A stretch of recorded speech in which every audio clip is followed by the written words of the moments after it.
Grupo sa mga notadong karnaper na dakpan sa Cagayan de Oro City. Ang detalye sa nato sa live report ni Cyril Chavez. Cyril!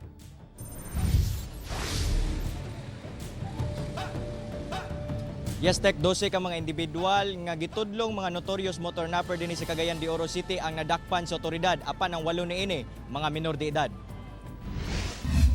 Sikop atol sa gihimong operasyon sa Kugon Police Station ang 12 ka mga gituwang motornappers nga ga-operate sa Cagayan de Oro City. Sumala sa otoridad, target sa maong grupo ang mga motor sa Kugon, Divisoria ug uban pang dapit sa syudad nga ginabilin o ginapark lamang sa mga mingaw nga lugar. 8 sa mga nadakpan puros mga menor de edad nga mao kunoy ginagamit isip front sa modus. Pinangunahan nila Roberto Lapinig, Jemark Lapinig ug Raymark Lapinig ug Louie Labaw. Modus sab sa grupo nga kung ilahan ang makuha ang motor, gilayon kining i-chop-chop ug ibaligya ang mga pyesa. Nag-conduct ng investigation, mag-conduct ng tactical interrogation sa maong mga hingkod nga panuigon diha kanang si Roberto kung asa nila ni ginabaligya ug kinsa nga ang mga bayaran niya. Apan namang pasangil gipanghimakak sa mga suspetsado. Nagtapok-tapok nagkuan sa akong maigsoon baka nagtanaw ako maigsoon sa kuan kuan tong sa switch sa gasolina sa motor.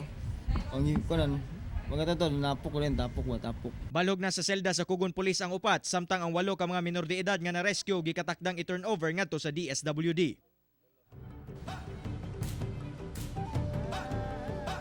Tek, nanawagan sa bang hepe sa Kugon PNP ngadto sa mga nabiktima niining mga motornapper na mupatim-aw sa ilahan nga police station aron matabangan nila og pagpasaka og kaso batok mga suspect.